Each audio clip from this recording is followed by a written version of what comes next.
오후의 말씀은 예수님이 십자가에 죽으시고 부활하신 후에 여러 사람들에게 나타나셨죠. 나타나시고 40일 동안 세상에 계시면서 여러 일을 하셨는데 그 중에 핵심적인 내용을 지금 우리가 뽑아서 함께 말씀을 나누고 있어요. 이제 오늘 마지막 시간으로 제목은 내 양을 먹이라 라는 제목을 가지고 주님께서 제자들에게 주신 사명에 대해서 우리 함께 말씀을 나누도록 합시다. 누가복음 21장을 통해서 우리는 인생의 내리막길을 가고 있는 실망과 좌절감에 빠져 있는 엠마오로 간 두 명의 제자를 찾아오신 예수님에 대해서 우리가 함께 나누며 예수님은 우리에게 유일한 소망이 되신다는 것을 함께 나누었어요. 그리고 오늘 오전에는 요한복음 입장에서 두려움 가운데 있는 제자를 찾아오셔서 평강을 주신 예수님, 너희에게 평강이 있을지어다 했죠. 그리고 성령을 받으라 라고 말씀하시면서 마지막이 바로 제3의 이 부활의 복음을 전파하라라는 그런 내용을 하면서 우리가 두 가지를 나누고 오후에는 주님 주신 사명에 대해서 함께 말씀을 나누도록 할게요. 할렐루야, 아멘. 자, 오늘 본문은 사도 바울과 제자들에게 주신 사명이죠. 사도 베드로에게 말씀하셨지만은 모든 제자들에게 주신 동일한 사명이라고 말할 수가 있어요. 베드로는 몇 명의 제자들과 함께 갈릴리 고향으로 갔습니다. 부활하신 예수님께서 갈릴리로 베드로를 찾아오셨습니다. 밤새도록 고기 한 마리 잡지 못한 베드로와 제자들을 위해서 예수님은 조반을 준비해 놓으시고 이렇게 말씀을 하셨습니다. 요한복음 21장 12절 다 같이 시작. 예수께서 이르시되 와서 조반을 먹으라.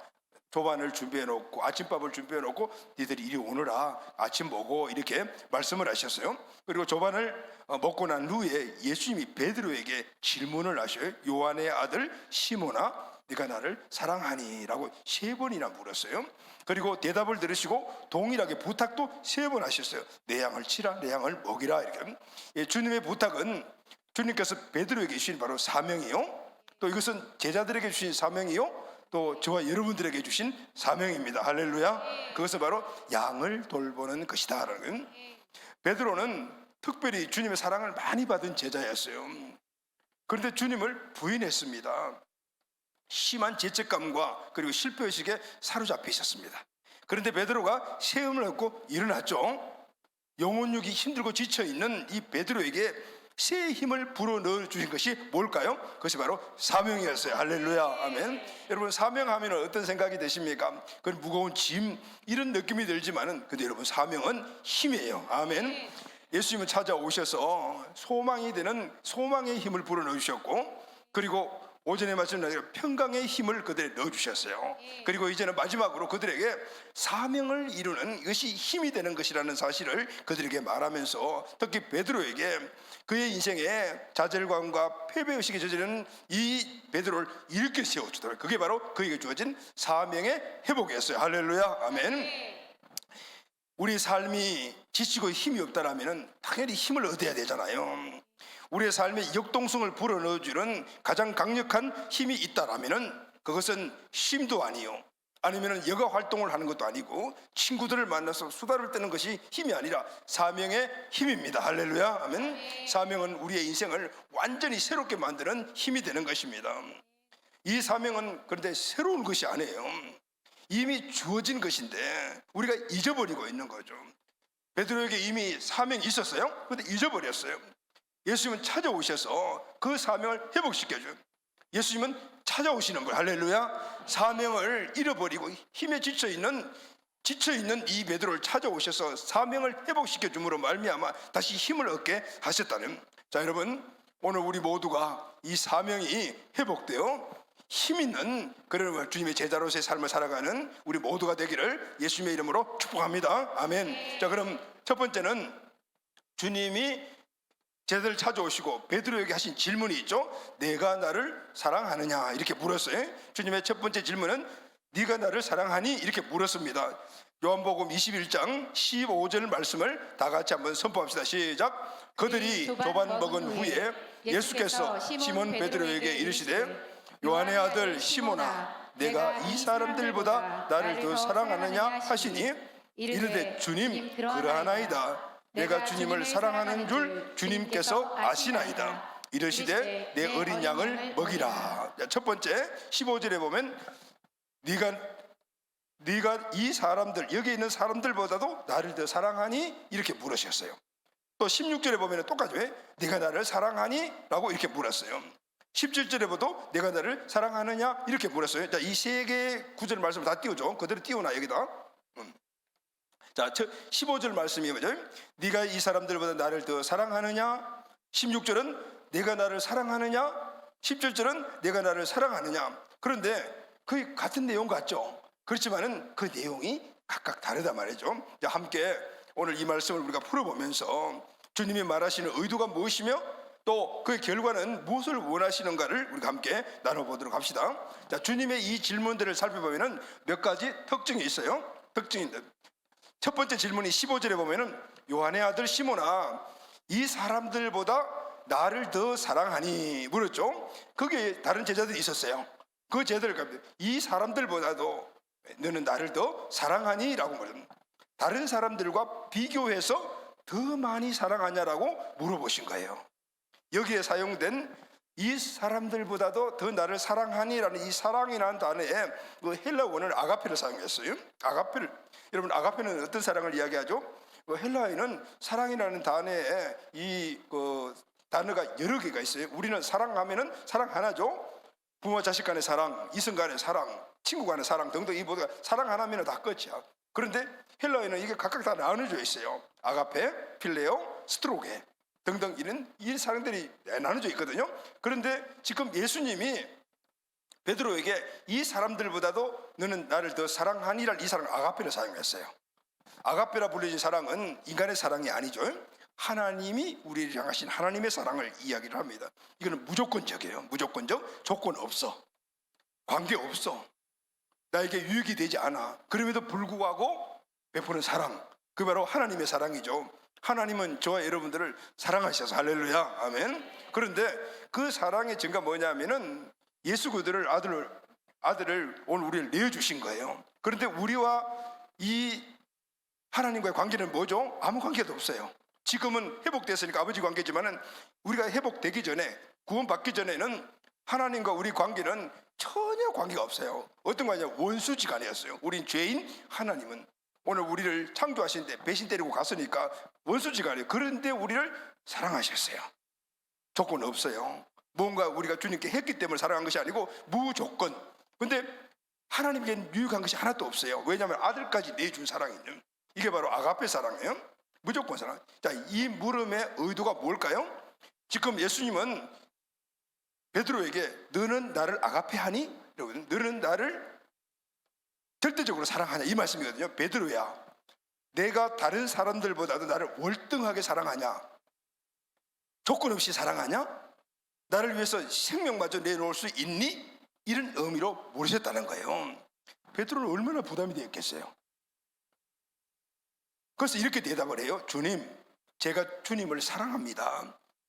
근데 이 사랑이라는 단어는 주님은 아가페로 물었는데 지금 베드로는 뭘 이야기하냐면 필레오로 이야기해요. 필레오로 이야기를 하는 것은 이것은 주님은 나를 오늘 아가페로 사랑하시지만은 내가 주님을 사랑하는 것은 아가페 정도가 아닙니다.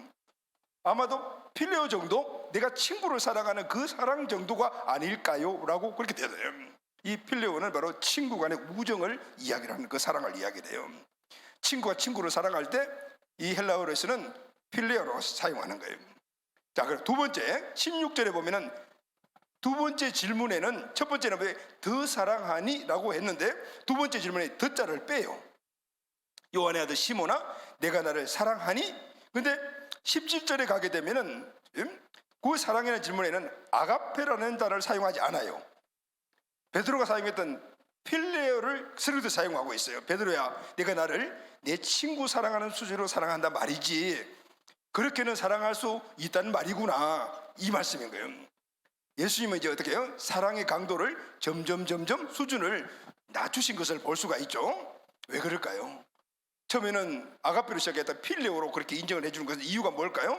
주님은 베드로가 월등하게 완벽하게 주님을 사랑할 수 있는 존재가 아니라는 사실을 너무나 잘 알고 있었어요. 그러면은 왜 자꾸 아가페로 물으셨을까요?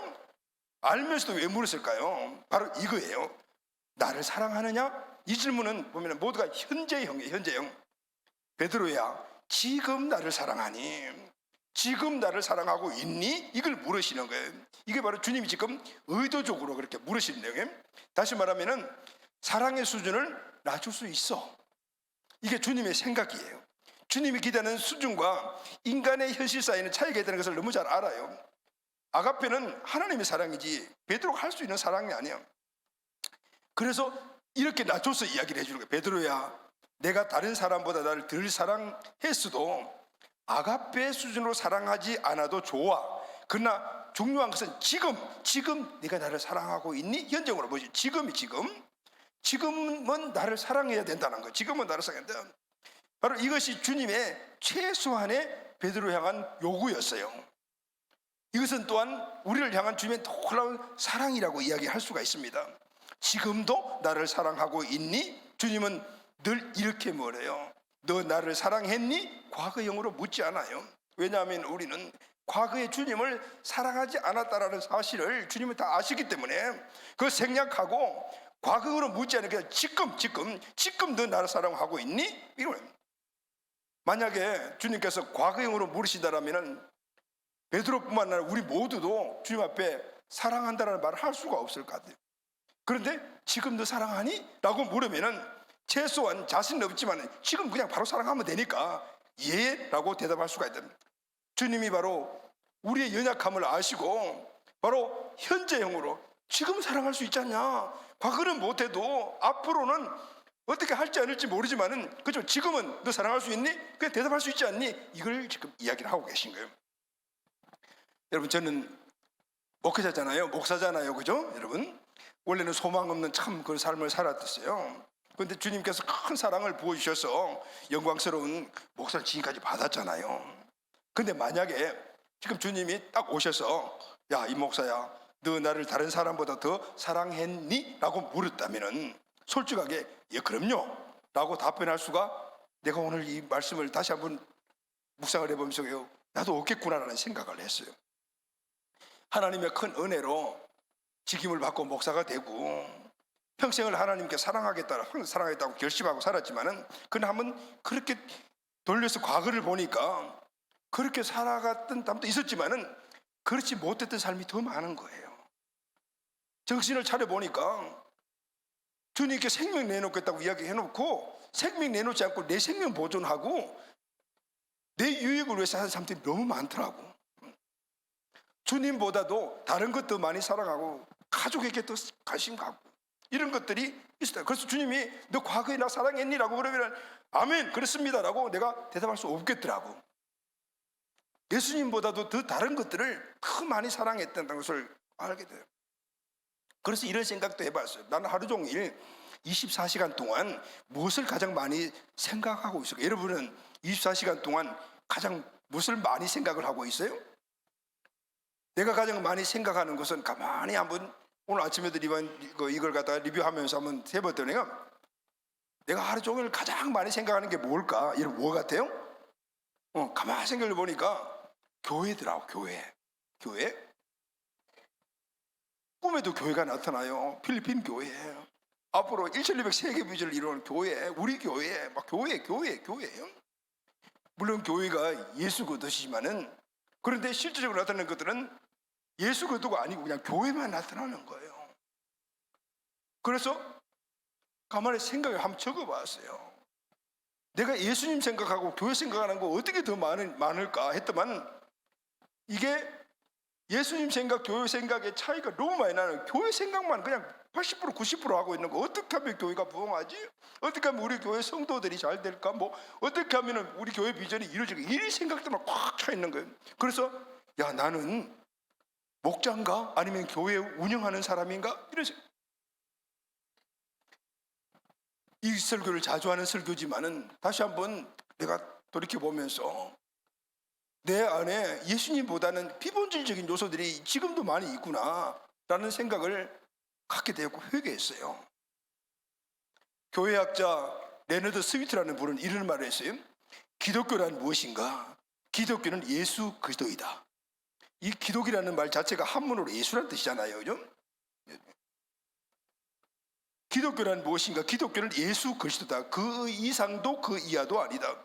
그런데 현대교회가 걸려있는 중병은 예수 결핍 장애다.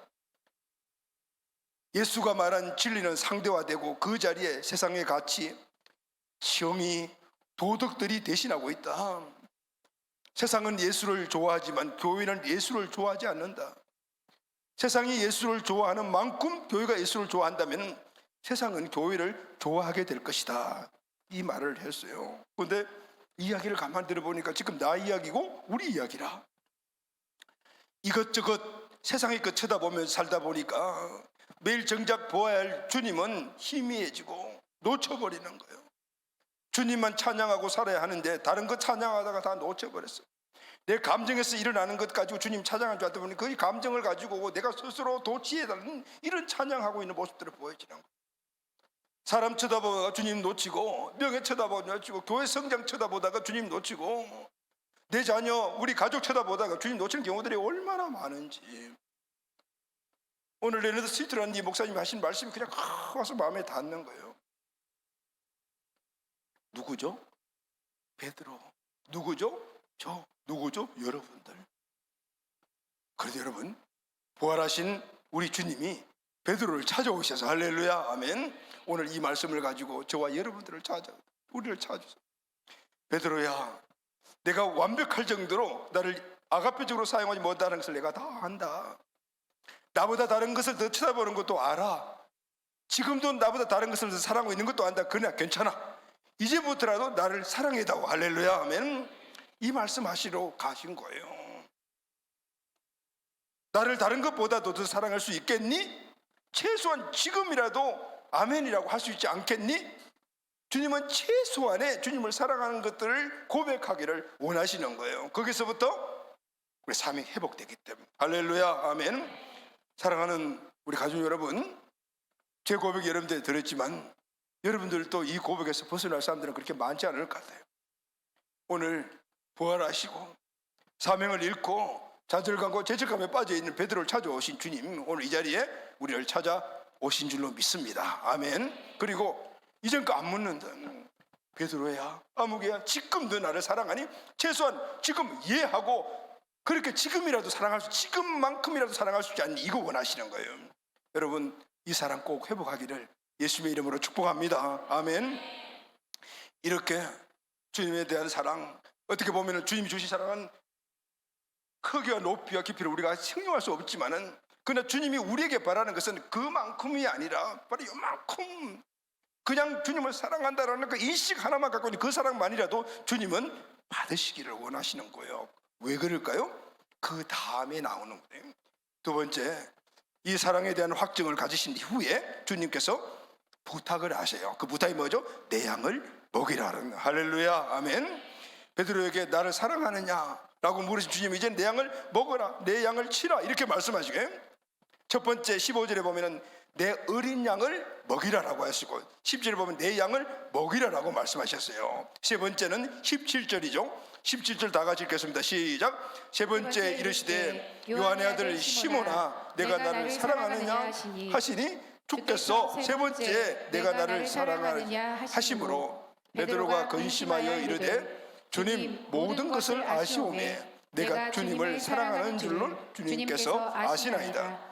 예수께서 이르시되 내 양을 먹이라. 주님은 베드로야, 나를 더 사랑할 수 없겠니라고 물으신 다음에 내 양을 먹여다오라고 부탁을 하셨어요. 자, 여러분, 여기서 우리 두 가지를 알아야 돼요. 첫째는 주님과 관계된 일은 주님을 사랑하는 거예요. 할렐루야 아멘. 그 주님이 원하시는 사랑은 주님이 우리에게 주신 만큼의 사랑을 원하시지 않아요. 그냥 주님 내가 사랑합니다라는 그런 요만한 사랑만 가져도 주님은 그냥 좋아하시는 거예요. 왜냐하면 우리는 연약한 존재라는 사실을 아시기 때문에요. 그런데 그렇게 사랑을 왜 확증하실까? 그 조그마한 사랑 가지고 뭘 할 거라고. 그런데요, 주님의 의도가 있어요. 그것은 그 다음에요, 주님을 사랑한, 주님과 관계 속에서는 주님의 사랑을 회복하는. 두 번째는 그 다음에 양을 먹이라 그랬죠. 양과의 관계는 양을 먹이는 거예요. 할렐루야 아멘. 주님과의 관계가 먼저고 그 다음에는 양과의 관계라는 거예요. 양을 먹이는 것이 뭐죠 여러분? 그것은 사명이에요. 양을 먹이는 것은 오늘 제자들에게 주신 사명이지만은 그러나 우리 모두에게 주신 사명이다. 할렐루야. 아멘. 주님과 관계가 회복되어야만이 주님의 사명을 우리가 내 사명으로 받아들이고 그걸 이루어갈 수가 있단 말이에요. 주님 사랑하는 마음 요만큼도 없는데 어떻게 주님께서 내 양을 먹게 했을 때 주님의 양이야, 내 양이 아니고 항상 내 중심으로 살아갔던, 내가 주인 되어 살았던 사람이 주님께서 내 양을 먹여 그러는데 그건 주님이 하나님 양이죠, 내 양입니까? 이렇게 될 수밖에 없어요. 그런데 주님을 사랑하는 마음이 요만큼이라도 있다라면 주님을 사랑하는 마음 때문에 아멘, 주님의 양을 내가 먹이겠습니다라고 하죠. 할렐루야. 아멘. 주님과의 관계가 언제 회복이라. 그리고 난 다음 주님께서 그 순서를 따라서 이 베드로에게 내 양, 하나님의 양을 먹여라 라고. 그래서 여러분, 오늘 우리는 먼저 하나님과의 관계들이 회복이 돼요. 그분이 우리에게 주신 그 사랑, 우리가 아무리 별별 방법을 다동원해도 그 사랑을 우리가 갚을 수가 없어요. 그리고 주님은 그 사랑을 갚으라 말씀도 안 하시고 갚지도 못한다는 사실 이미 알고 계신 거예요. 지 마음대로 살다가 예수님 배신하고 떠나갈 거 다 알고 계셨어요. 그런데 진짜 중요한 게 뭐냐면은 오늘 주님이 오늘 우리에게 주신 원하는 것은 그바로 사명인데 그 사명은 우리에게 축복이 되기 때문에 할렐루야. 아멘. 어쨌든 간에 하나님은 오늘 우리에게 하나님의 은혜의 축복을 주시기를 원하시는 거예요. 그러니 그 사명을 감당할 수 있는 그 축복은 결국은 하나님과 관계가 회복돼야 되니까 주님 찾아오신 거예요. 좌절과 슬픔 속에 자기 찾아오셔서 별별 방법을 다 동원하면서 결국은 그냥 의도적으로 끌어낸 거예요. 주님, 내가 주님을 지금 사랑합니다. 그리고 옳구나, 이제 됐다, 사명 받으라 라고 하면서 내 양을 먹이라, 내 양을 치라 이렇게 말씀하시고. 할렐루야. 아멘. 우리들은 예전의 삶을 돌이켜보면은 부족한 것이 정말 없어요. 예전에는 부족한 게 너무 많았어요. 여러분들은 그 부족한 것이 있는 삶을 살아보지 않았기 때문에 잘 모르겠죠. 목사님 나이 드신 분이니까 또 그런 이야기 하시네요. 진짜 그래요. 먹는 것, 입는 것, 살 곳 이런 거 정말 부족하고 정말 없었어요. 요즘 필리핀에 가면은 그게 굉장히 이 고향에 오는 같은 느낌이 들어요. 저는. 왜냐하면 예전에 내가 초등학교 가기 전에 살았던 그런 환경들이 그냥 그대로 있는 거예요. 거기 가면은 6식구, 7식구, 8식구가 한 방에 살아. 예전에 우리가 그렇게 살았거든. 그래서 친구 가면 있는 거예요. 우리 필리핀 베델 비전교회에 지금 CCTV가 4대, 5대인가 설치되어 있어요. 그래서 내 책상에 보면은 그 필리핀 베델 비전교회에 설치된 그 화면들이 늘 떠 있거든요. 거기 보면은 마당도 있고 교회 예배실도 나와 있고 하는데 마당 보면 너무 좋은 거야. 잔디 마당이잖아요. 애들이 와서 막 저녁마다 학교 가면 그거 와서 다 노는 거예요. 예전에 우리는 놀 자리가 없었어요. 학교 갔다 오면 어디로 갔냐면은 교회로 갔어. 그 교회 마당이 놀이터였다니까. 그리고 그걸 보는 것 같으니까 너무 정겹게 그런 마음들이 되는 거예요. 그때는 부족한 게 너무 많았어요. 오늘 또 낮에 식사하는 모습들을 보니까 아이들이 밥을 진짜 잘 먹어. 거기는 밥을 해서 이만큼 쌓아놓고 반찬도 하나만 만들어가 놓잖아요. 2개, 3개가 아니야. 하나밖에 없어요. 그러면은 쟁반 하나 가져놓고 그 밥을 계속 먹는 거예요. 얼마나 그 한참 봤어요. 너무 맛있게 먹는 거. 어른도 아들도 다들들. 옛날에 밥 하나, 간장 하나 있을 때 그 밥이 너무너무 맛있다. 쌀밥 먹으면은 반찬 필요 없어. 그냥 입에 들어가면 막 녹아버리는 거예요. 이 그런 모습들이 아직 거기에 있으니 너무너무 정겨운 거예요. 빨리 가고 싶다는 생각이 드는 거예요. 그게 비교해 보면은 우리 너무 많은 것이 갖고 있어요. 먹는 것, 입는 것 너무 풍족해. 집집마다 개인마다 없는 게 없어요. 대부분이 여러분 방들 하나씩 다 갖고 있잖아요. 대부분 다 있다. 부족한 게 없어요. 그런데 그 부족한 것이 없는 가운데 꼭 있어야 될 것이 하나가 없는 경우들이 너무 많아. 그게 뭐냐면은 하나님의 말씀이 가정에 없는 거예요. 하늘 양식에. 이게 우리 인생의 중심이 돼야 되네요. 말씀 중심이 돼야 되는데 다양한 것들은 많이 갖고 있으면서도 불구하고 그게 없어. 그 말씀이 있어야만이 오늘 우리를 갖다 돼요 먹일 수가 있죠. 하나님의 말씀은 양의 먹이라. 그러면 성장할 수 있거든요. 가정에도 마찬가지고. 물론 교회는 상시로 말씀이 선포되는 곳이니까 양을 먹이는 말씀이 있지만은, 그런데 그것이 진짜 양에게 영양가 있는 음식을 먹여야 돼. 인스턴트가 있으면 안 돼요. 다른 것들이 들어가 있으면 안 되는 거예요. 순수하게 영양가 있는 음식들을 먹어야 된다 말이죠.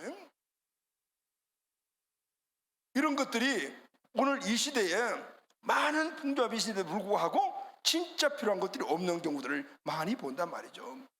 그래서 여러분, 오늘 교회 안에 우리 목자들이 많이 있잖아요. 목사님도 목자고 셀리드도 목자고 다 목자들인데, 목자는 뭐 하죠 여러분? 목자는 양을 먹이는 사람이야. 양을 치는 사람인 거예요. 양에게 필요한 것들을 먹여야 돼. 필요한 것들을 먹이는 거예요. 지금 예수님이 베드로에게 말할 너 나가 전도해, 복음 전해, 이렇게 말씀하지 않았어요. 이미 이들은 제자니까 뭐래, 양을 먹이라는 거예요. 목양을 하라는, 목양을. 양에게 뭘 먹여? 꼴을 먹여야 되잖아요. 말씀을 먹이라는 거예요. 이게 바로 오늘 우리에게 주신 사명이라는 거죠. 그러려면 어떻게, 내가 그 양에게 먹일 수 있는 양의 꼴을 가지고 있어야 되잖아요. 내 중심에 말씀이 풍족해야, 할렐루야, 아멘.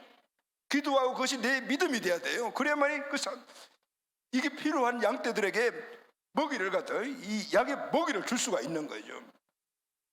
필립 켈러라는 목사님이 양과 목자라는 책을 썼는데, 그는 이 책에서 지금 양떼들이 갖고 있는 4가지의 문제가 있다. 이것은 그들에게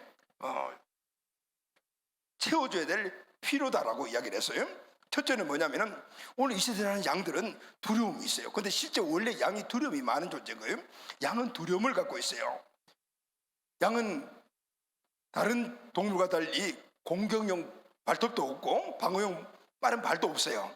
그래서 자신감도 없고 담력도 없고 맹수라면 막 공격 대상인 거예요. 누가 지켜야 되냐면 이거를 목자가 지켜줘야 되는 거예요. 양은 갖고 있는 게 상처예요. 이것은 같은 양들과 관계에서 오는 거예요. 이 양이 온순한 것 같지만 그렇지 않아요. 고집이 엄청 세요. 그래 지들끼리 얼마나 많이 싸워요. 서로 상처 주고받고는. 이게 양의 실제라. 그리고 양들은 항상 힘들어해요. 왜냐하면 들이나 광야에 이렇게 먹이를 찾아서 목자가 가다 보면은 거기에 보이지 않는 곤충, 해충들이 수시로 공격을 해오니까 너무너무 힘든 존재들에게. 넷째는 먹을 양식이에요. 양들은 스스로 먹이를 조달 못해요. 누군가 공급해줘요. 이게 누구 해주냐면 오늘 많은 하나님의 양, 우리 리더들과 우리 모두에게 맡겨주는 이 양들은 늘 두려움이 들고 있어요. 우리가 방어막이 되어줘야 돼. 늘 상처를 입고 있어. 상처를 치유해줘야 돼. 항상 힘이 들어요. 그들에게 힘을 공급해줘야 돼. 먹을 양식이 없어. 양식을 공급해줘야 돼요. 이것이 목회자뿐만 아니고 우리 목자가 되는 모든 제자들과 우리들에게 주신 사명이라는, 할렐루야, 아멘. 단순히 영혼 구원하고 그리고 그 영혼을 천국하게 만드는 이게 제자들의 모습이 아니에요. 물론 그건 첫 번째. 그 다음에는 온갖 정성을 다, 힘을 다해서 이 양들을 먹이라는 거예요. 양을 치라는 거예요. 양을 구원해서 그 양물에 갖다 집어넣으라 말씀하지 않잖아요. 양을 먹이라. 근데 이걸 어떻게 할 수 있냐면은 하나님을 사랑하는 사람만이 일을 할 수가 있는, 할렐루야, 아멘. 그래서 먼저 네가 나를 사랑하니? 네가 나를 사랑하니? 그래야만이 사랑하는 사람의 말을 듣고 그 사랑의 말을 실천할 수가 있는 거거든요. 사랑하지 않으면 나하고 상관은 없어요 라거든. 여러분, 오늘 주님께서 우리와 하나님 주님과 관계의 사랑을 회복시킬 목적은 양을 먹이기 위함, 할렐루야, 아멘.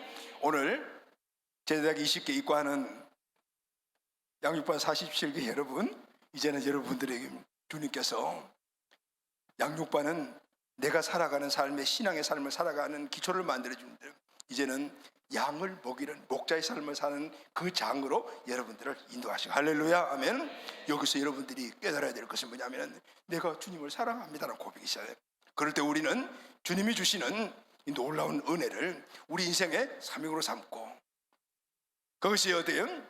이타적인 삶이잖아요. 양을 위해서 내를 희생하며 살아가는 이 삶을, 그것을 기쁨으로 살아갈 수가 있게 되는 거예요. 자, 이 은혜에 우리 함께 모두가 부름받았으니 주님이 우리를 꼭 집어서 인정하셨다라는 이 사실이 우리에게는 큰 기쁨이 될 줄로 믿습니다. 아멘. 마지막으로 주님께서 부탁을 하셔요. 주님의 마지막 부탁이 뭐냐면은 나를 위해서 죽으라 그랬어요. 나를 위해서 죽으라. 부활하신 주님의 마지막 북이 좀 어렵죠? 양치라, 양 먹이라까지는 좀 할 수가 있고, 지금 사랑하라니까 지금 정도 사랑할 수가 있는데, 나를 위해서 죽으라 그랬는데 좀 어려울 것 같아요. 사랑이는 이름 자체가 주님을 사랑하잖아요. 그지? 주사랑, 주님을 사랑하네. 이름 너무 좋은 것 같아요. 이제 주님이 너를 사랑하네. 그지? 너도 주님을 사랑하지? 이제 그러면 이제 넌 주님을 위해 죽어야 돼. 죽을 수 있니? 아멘. 그럼 그거는 그때 가봐야 아는 거고, 일단은 주님 죽으라 그랬으니까 아멘 하고 한번 가보자는 거죠. 근데 여러분, 이 부활하신 주님의 마지막 부탁이 좀 어려워요. 좀이 아니고 많이 어려워요. 베드로에게 사명을 주신 주님 이렇게 말씀하셔요. 요한복음 21장 18절 다 같이 시작. 내가 진실로 내게 이르노니 내가 젊어서는 스스로 띠띠고 원하는 곳으로 다녔거니와 늙어서는 내 팔을 벌리리니 남이 내게 띠띠우고 원하지 않는 곳으로 데려가리라. 우리가 젊었을 때는 내가 허리 확 뛰고 내가 원하는 곳으로 막 돌아다니면서 내 마음대로 막 했어요. 근데 이제 나이가 들어 늙어서는 내 팔을 벌리니, 늙어서는 내 팔을 벌리니, 늙어서는 내 마음대로 돌아갈 수가 없어. 그러니까 남이, 다른 사람이 내게 띠를 띄워주고, 그리고 나는 이곳에 가고 싶은데 다른 원하지 않는 곳으로 데리고 간단 말이에요. 이게 언젠가는 우리는 죽게 된다. 죽게 된다. 대부분 성도들은 요한복음 21장을 생각하면 두 개를 기억해요. 그래서 여러분 다 그렇게 기억을 하죠. 첫째가 뭐죠? 내가 나를 사랑하니?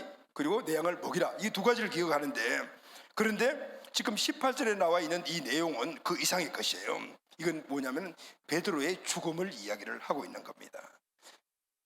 요한복음 21장 19절 말씀을 다 같이 한번 시작. 이 말씀을 하시면 베드로가 어떠한 죽음으로 하나님께 영광을 돌릴 것인을 가리키려. 베드로가 죽는다라는 거, 죽는다. 베드로는 주님이 주신 양을 먹이는 사명에 평생 헌신하다가 이 주님의 예언대로 결국 영광스러운 죽음을 갖게, 순교를 하게, 순교. 주님을 사랑하고 주님을 따르는 제자의 마지막 삶의 모습이 무엇일까요? 이 모습이 저와 여러분들의 모습이잖아요. 그게 바로 순교라고 주님 말씀하시는 거예요. 주님을 위해서 모든 것 내려놓고 그렇게 살았는데 마지막이 그렇게 순교하는 것이라면 너무 인생이 허무한 것 아닙니까? 여러분 이런 생각 하실 수 있죠. 아마도 이렇게 생각하는 사람들이 많이 있을 것 같아요. 그런데 여러분, 허무한 것이 아니라고 말해요. 지금 주님께서 뭐라 그래요? 그렇게 죽는 그것이 영광스러운 죽음이다라고 말씀해요. 모든 믿는 사람들은 우리가 신도로 부름받은 게 아니고 제자로 부름받았어요. 너희는 모든 민족을 제자 삼으라 했죠. 오늘 우리의 부르심은 결국은 제자의 부르심인 거예요. 제자의 부르심은 결국은 마지막이 순교라. 제자들은 모두 나가서 복음을 전하다 순교했어요. 마지막 모두가 순교. 이걸 이미 예수님이 베드로에게 예언을 하신 거예요. 이 예언대로 베드로는 순교를 했어요. 그런데 주님은 이 베드로의 이 죽음을 하나님께 영광을 돌리는 것이라고 하지 않았어요? 이 죽음이 그만큼 다른 죽음과 다른 죽음, 다르다는 거예요. 우리가 일반적으로 그냥 살다가 죽는 이 죽음하고는 차원이 다르다는 거예요. 이 순교의 영광은 누구도 가져갈 수 없는 하나님 주신 축복이라는 것을 말해주고 있는 거예요. 여러분 주기철 목사님 잘 아시죠? 주기철 목사님은 감옥에서 순교하셨어요. 그런데 똑같은 제목으로 그 감옥에 계셨던 안희숙 여사님은 죽지 않고 석방됐어요. 그럼 뭘 이야기를 하는 걸까요? 여러분, 누구나 순교할 수 있지만은 누구나 다 순교할 수 있는 건 아니다라는 거예요. 지금 우리가 살아가고 있는 이 시대는 물리적으로 우리가 순교할 수 있는 여건이 없어요. 물론 이슬람 지역이나 아니면은 북한이나 이런 쪽에 가면은 지금도 예수 그들을 믿는 이것 때문에 순교한 사람들이 많이 있지만은 일단 현실적으로 살아가는 지금 이 시대 우리 이 나라에서는 순교하고 싶어도 할 수가 없어요. 왜냐하면 물리적으로 우리가 예수 그들을 믿고 복음을 전한다고 우리를 죽일 사람이 없어요. 그래서 순교하고 싶어도 못한단 말이죠. 순교하고 싶습니까? 북한으로 가. 그러면 금방 순교할 수가 있어요. 근데 그것도 아무나 갈 수 있는 게 아니잖아요. 근데 여러분, 오늘 우리는 순교할 수가 있어요. 그게 뭐냐면은 우리 인생의 모든 삶의 목표가 양을 먹이는 거예요. 그 양을 먹이는 그 목표를 가지고 그 인생의 모든 것을 걸고 우선순위와 가치 삼고 평생을 살다가 복음 전하 죽으면 순교예요. 할렐루야, 아멘. 그래서 목사님, 여러분들이 순교하기를 원해요. 여러분들이 오늘 내게 주어진 모든 달란트와 그리고 환경에서 살다가 여러분 마지막 죽음을 맞이할 곳을 선교지로 가. 그러면 그곳에 선교하다가 그냥 죽으면 순교가 되는 거예요. 영광스러운 진짜 삶이 된다 그 말인 거예요. 또 하나 순교가 있어요. 그것은 주님이 주신 양을 먹이는 이 비전을 이루기 위해 쉽지 않죠? 양을 먹이는 이 일에서 여러분들이 이제 제자 훈련을 받으면 그게 너무나 잘 알아요. 하나님 나라의 가치와 그 비전으로 살아가는 것이 쉽지 않다. 왜냐하면 그것을 우선순위로 삼고 가려면 매일매일 나를 죽이는 이 죽음이 따라가야 돼요. 할렐루야, 아멘. 그것은 나의 내려놓음이고 내 인생의 삶을 포기하는 것이고 내가 가치 있다고 여기는 것들을 갖다 다 내려놓는 거예요. 이게 바로 내 인생의 가진 것을 죽여나가는 거예요. 이 죽여도 계속해서 올라오는 것이 하나님 나라의 가치와 비전으로 살아나가는데 나를 끌어당기는 이런 내 자아, 내 생활 습관, 내 인생 이전의 가치관, 이런 것들, 이걸 죽여라. 이게 순교예요. 물리적인 순교 없다 하더라도 우리 삶의 영역 안에는 오늘 주님이 말씀하신 영광스러운 죽음을 이루고 갈 수 있는 그런 순교의 현장이다. 할렐루야, 아멘. 이것은 주님이 영광스럽다고 해요. 다른 삶과 다른 삶이라고 이야기를 해주고 있는 거예요. 복음 전파하는 것을 내 인생의 목표로 삼고, 그렇다고 해서 여러분 매일 전도지 들고 역전 가서 예수 천당 보시고 이거 하라는 것이 아니에요. 여러분의 모든 삶의 영역 안에서 킹덤 빌드로 살아가는 거예요. 하나님 나라의 가치를 우선으로 두고 살아가는 거죠. 회사 일을 하든 아니면 사업을 하든 그 목적이 하나님 나라의 가치와 비전을 이루는 일들에 그것이 우선이 되어서 그것을 내 우선순위로 삼고 내게 붙어있는 모든 것들을 끊어나가면서 하루하루 나를 죽이는 삶을 살아가면, 그래서 사도 바울도 나는 매일 죽노라고 하신 말씀이에요. 사도 바울 같은 그런 믿음의 사람들도 주님을 향해서 날아가는 그 삶에서 걸림돌이 되는 게 너무나 많아. 그리고 그걸 하나하나 매일매일 죽여나가는 것들이 쉽지 않았다는 거예요. 마찬가지로 우리도 더 그렇죠. 그러나 그 하나하나가 우리에게 영광스러운 죽음이다. 할렐루야, 아멘. 여러분, 순교는 축복입니다. 아멘.